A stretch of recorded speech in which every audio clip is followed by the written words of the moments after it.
Right, let's look through section A of paper 2 of your mock exam. So the first question is about the number of eggs laid by each hen on a farm in a particular week, and the results are given in the table below. And the first thing it asks is this data discrete or continuous?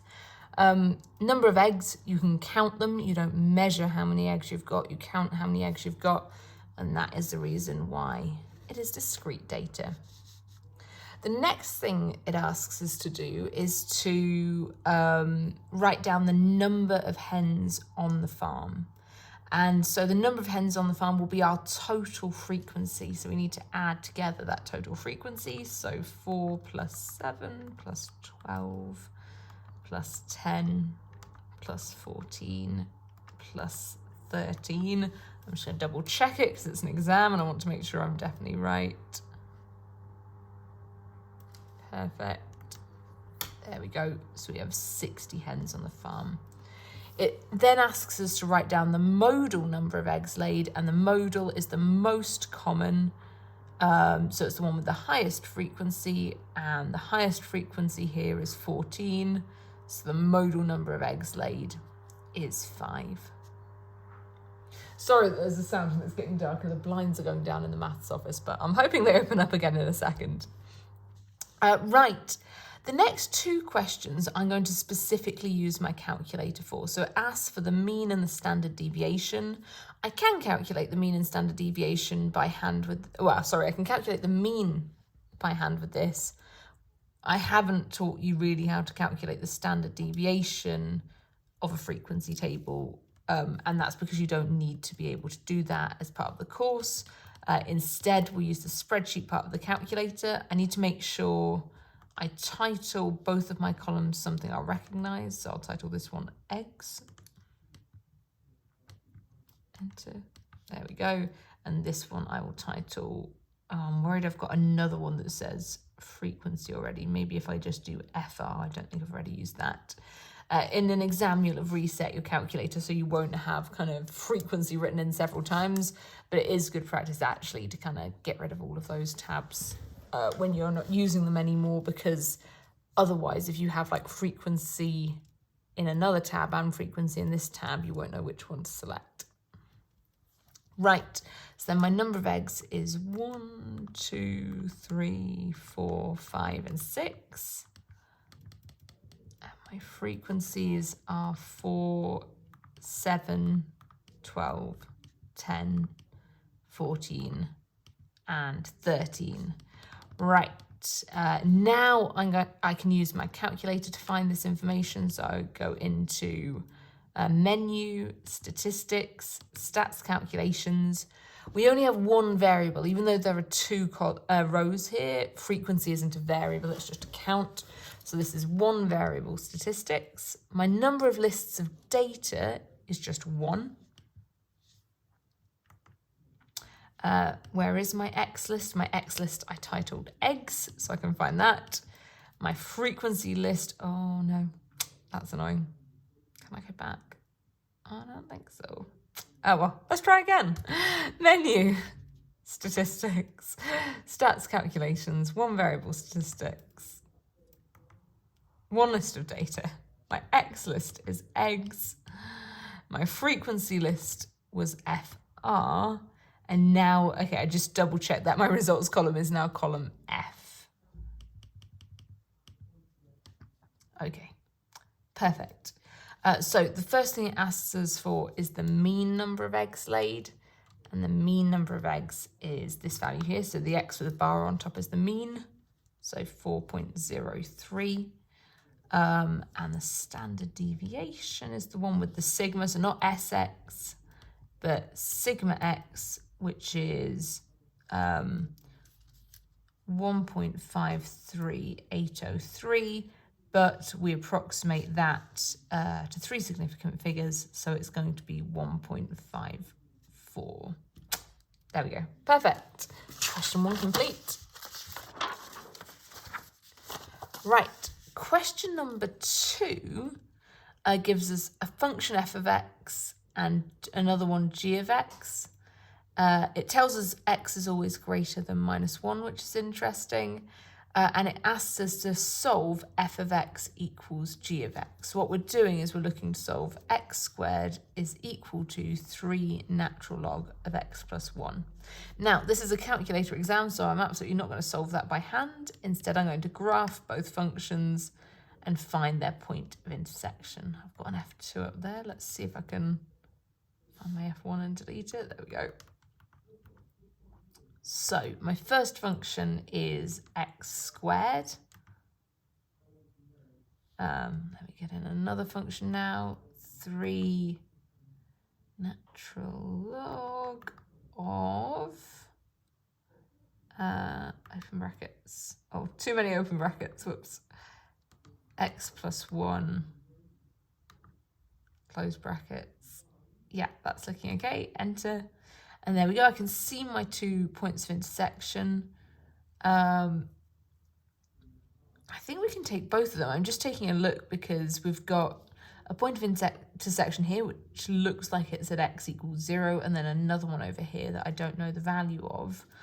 And the only kind of condition here is that x is greater than -1. So I think we can take both of those solutions.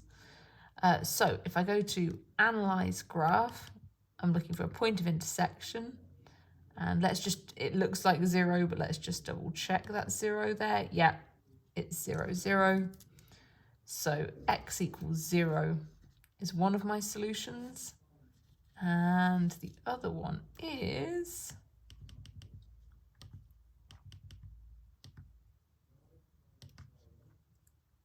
there we go. 1.74. It's not asking for the coordinates of the points of intersections, it's just asking us to find the value of x. Right, the next thing it asks us to do is to find the area of the region enclosed by the 2 graphs. And again, if this was a non-calculator paper, I could use integration to find it. This is a calculator paper, so let's use the calculator. Analyze graph, bounded area, and we're saying we want the bounded area from, it's kind of like letting me select it there actually, that point of intersection, ooh, need some thinking time, to this point of intersection. And where's my solution there? It's got to be somewhere. What is that bounded area? That didn't work very well. Let me try tab. Text. I'm sure it was up here a second ago. That's my mistake. Let's try again. Analyze graph. Bounded area. I'm interested in the point of intersection to... I can see the value, okay. The point of intersection, and my solution is that value there, so 1.31. Perfect. Right, next question. So it tells us about a child's wooden toy.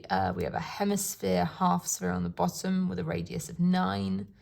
There's a cone with the same base radius.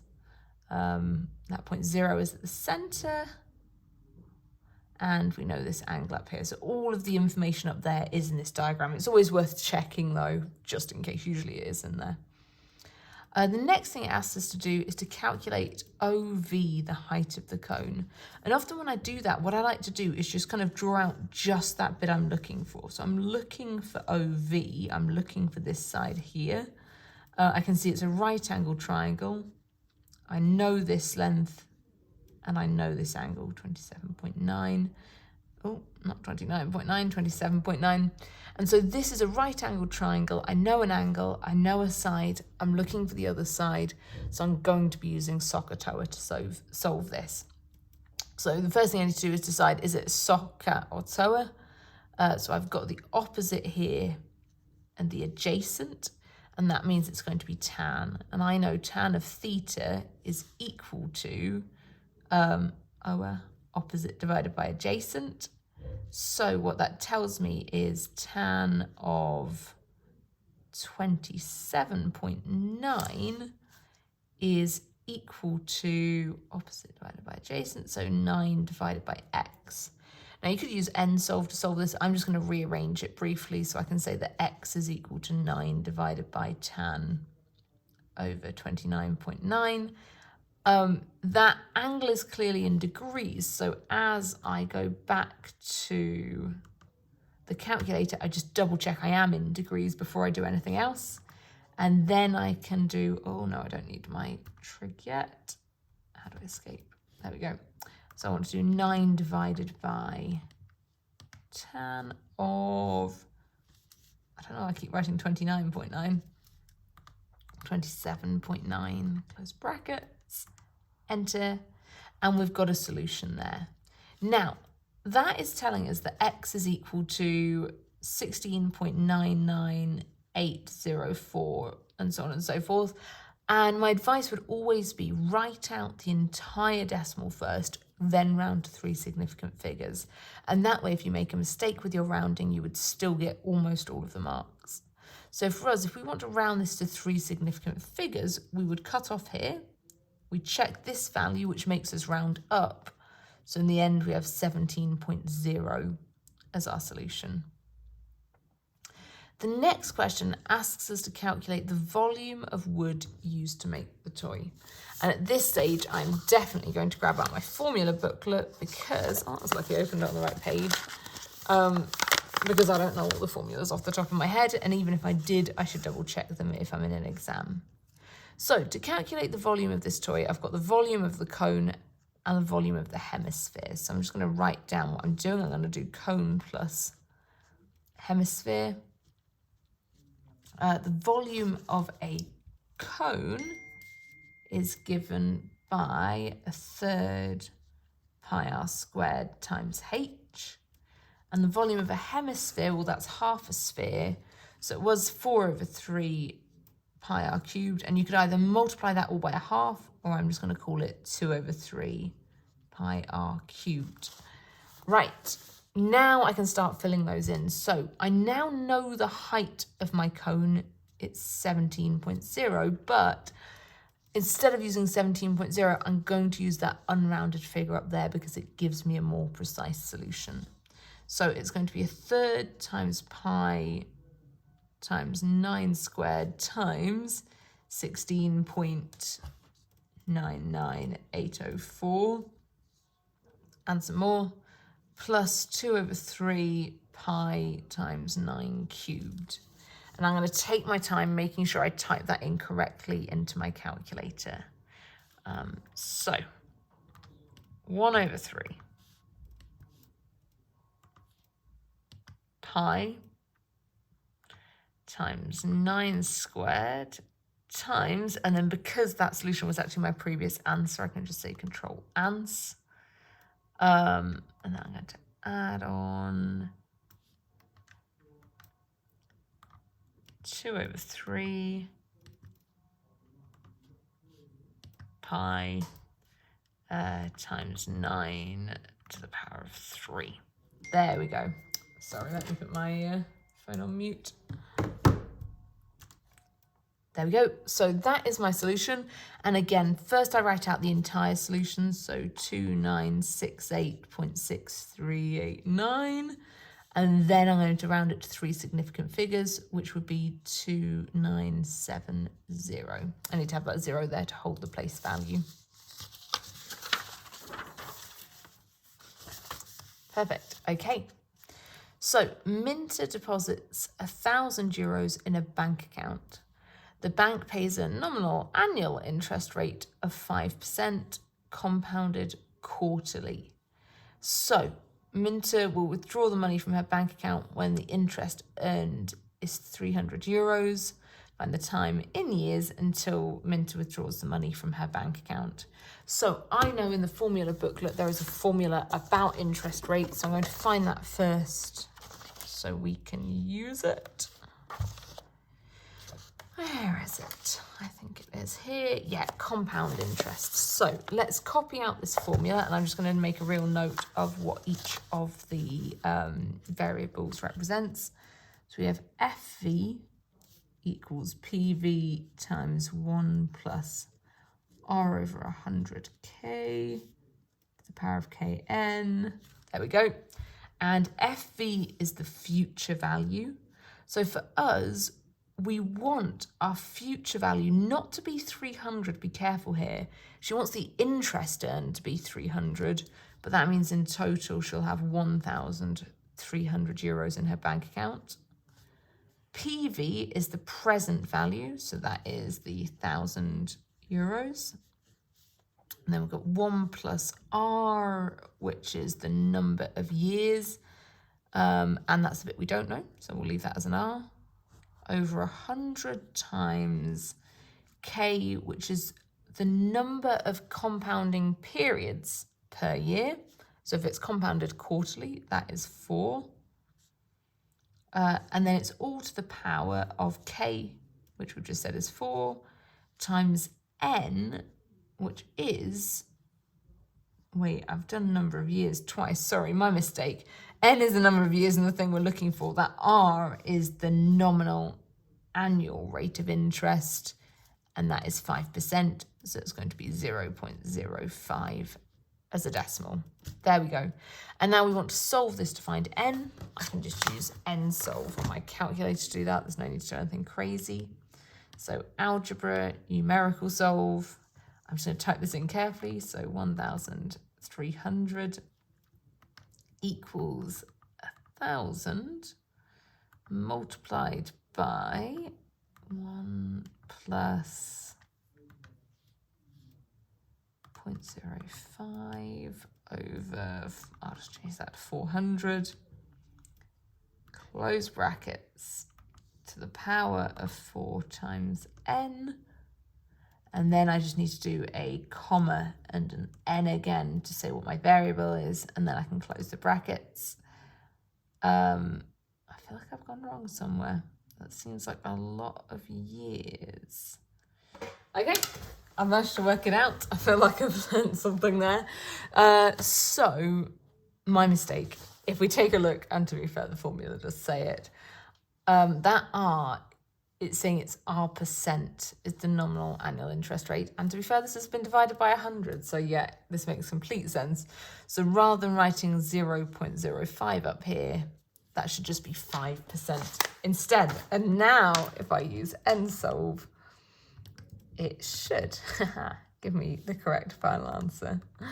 So 1,300 equals 1,000 times 1 plus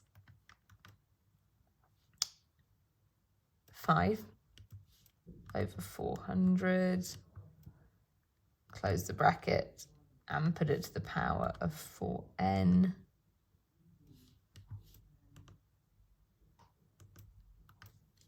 Here we go. Right, that looks like a much more sensible answer. So it gives us a solution of 5.28. And for me, I think it's okay for us to just leave that solution there as 5.28, because if it's being compounded quarterly, it doesn't need to be a whole number of years.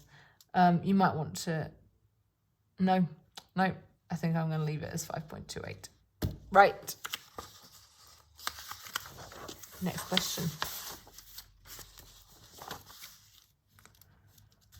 So, Gunther is at Berlin Airport watching the planes take off. He observes a plane that is at an angle of elevation of 20 degrees from where he is standing at point G. The plane is at a height of 350 meters. The information is shown in the diagram below. And it first is asking us to calculate GH, giving our answer to the nearest meter. So this is one of those times where we're not going to give our answer to 3 significant figures. Instead, we are going to give it to degree of accuracy that it has told us. So we've got a right angled triangle here. We know an angle, we know a side. We are looking for this side here. So it's another tan one actually. So tan of theta equals opposite divided by adjacent. My theta is 20 degrees, so tan of 20 equals opposite, which is 350, over the adjacent, which is the side I'm looking for.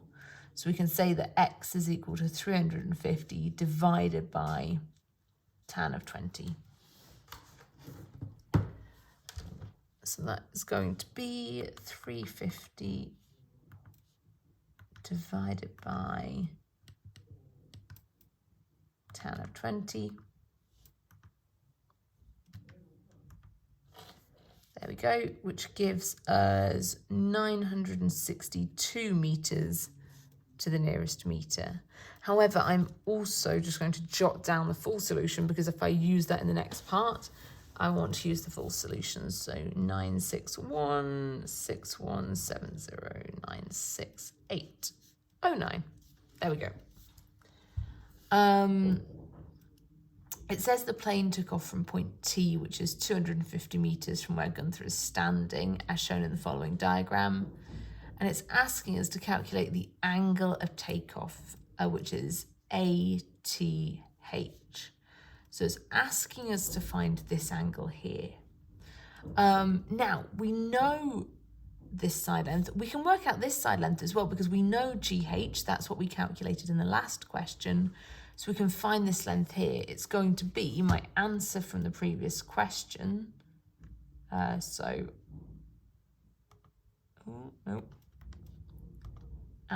minus 250. So it's going to be 711.617. That'll do. And again, we're kind of using tan now, but backwards. So we know tan of theta is equal to 350 divided by 711.617. And then I will do tan inverse of that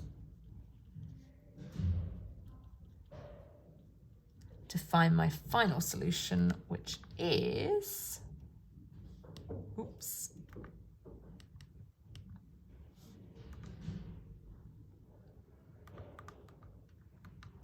I'm going to put ants in there rather than typing out the whole thing. So my final solution is 26.189, which rounds to 3 significant figures to 26.2 degrees. Great, let's take a look at question 6. So in this question, they give us f of x. They show us the graph of f of x. And they ask us to find f dash of x, so to differentiate f of x. Let's do that first. So if we differentiate f of x, we'll get 3x squared minus 6x plus 2. And that's the first part of the question. Then for part B, it says that there are 2 points at which the gradient of the graph of f is equal to 11, and it asks us to find the x-coordinates of these 2 points. So here's the gradient of the graph. F dash of x gives us the gradient of x, and we know that equals 11. Now we can't use nsolve for this because there'll be 2 solutions for it, and nsolve only gives us 1.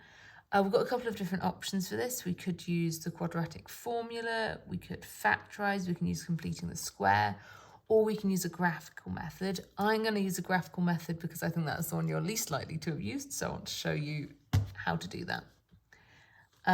So the first thing I need to do is bring this 11 across to the other side. So I've got 3x squared minus 6x minus 9 equals 0.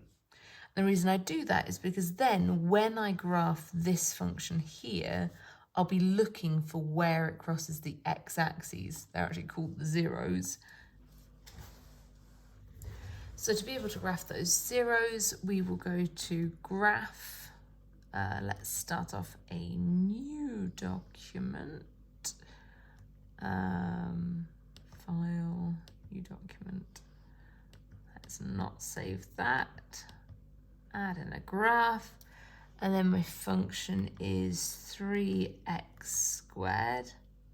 And I've got a capital X on. That's not going to work out well for us. Let me try undoing the caps lock. There we go. I think that's taken it off. Yeah. 3x squared minus 6x minus 9. There we go. Now we can see that quadratic, and we're looking for where it equals 0, which is where it crosses the x-axis. So I can find that by going to Menu, Analyze Graph.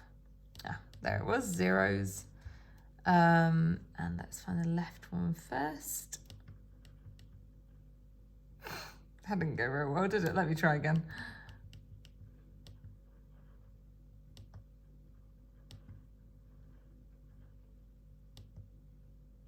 So that first 0 is when x equals -1 and y equals 0, obviously. And the other solution is going to be, let's take a look.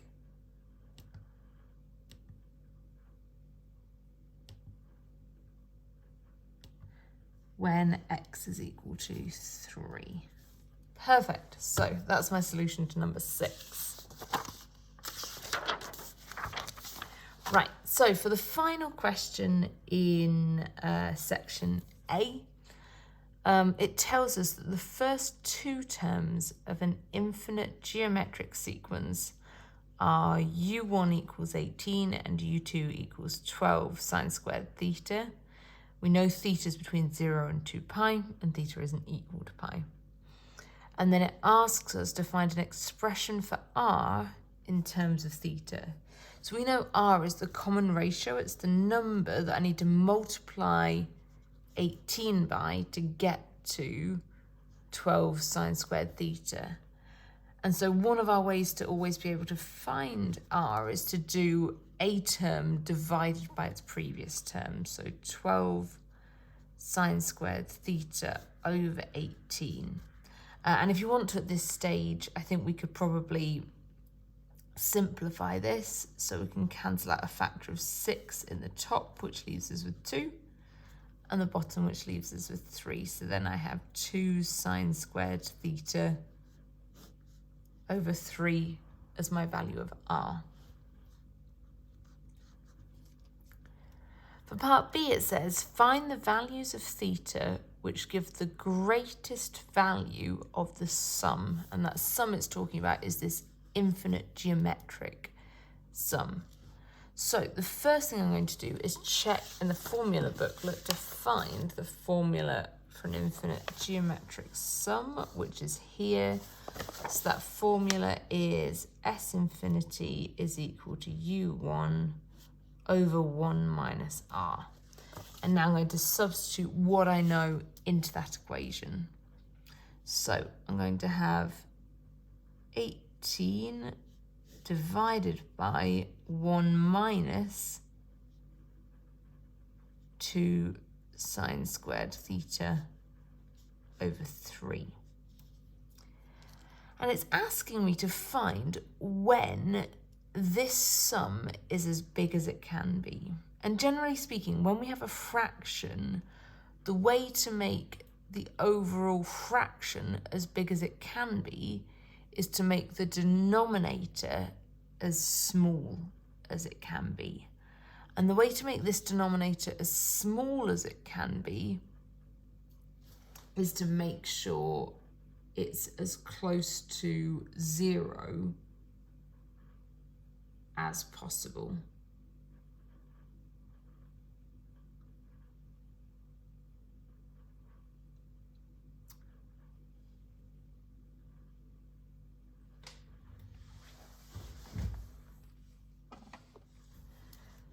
So to be able to make this as small as possible, I want it to be as close to 0 as it possibly can be. So let me write that out first so I can show my working to the examiner. So I want, I might rewrite that as 2 over 3 sine squared theta actually, as small as possible. And now this is where I've really got to use my conceptual understanding about sine theta, because if I want to make this expression as small as possible, I want to subtract the largest number I possibly can to make this equal, maybe not to 0, but as close to 0 as I can get. And one of the things I know is that the largest thing that sine theta can equal, or sine squared theta can equal, is 1. So if sine squared theta equaled 1, then I'd be subtracting 2 over 3. And any other values of sine squared theta would just give me something that was smaller than 1, which would mean we'd be subtracting less off, so this wouldn't be as small as it could be. So with that in mind then, I know I want sine squared theta to equal 1, which means I need sine theta to equal positive 1 or negative 1. So now I need to think about my solutions of theta, where theta is between 0 and 2 pi, so that sine theta is equal to 1 or minus 1. And I know you guys don't love it, but I think genuinely this time the easiest thing to do is to use the unit circle. Because here is sine theta, it's on the y-axis, and sine theta equals 1 or minus 1 at these 2 points. So it's either at 90 degrees or 270 degrees. Although I've just had a check back in the question and it's telling me that theta can't equal pi. And as soon as I see pi in a trigonometry question, I know that I should actually be using my angles in radians instead. So instead of saying 90 degrees, I'm going to say pi over 2. And instead of saying 270 degrees, I'm going to say 3 pi over 2 instead. And that is my final answer for question number 7.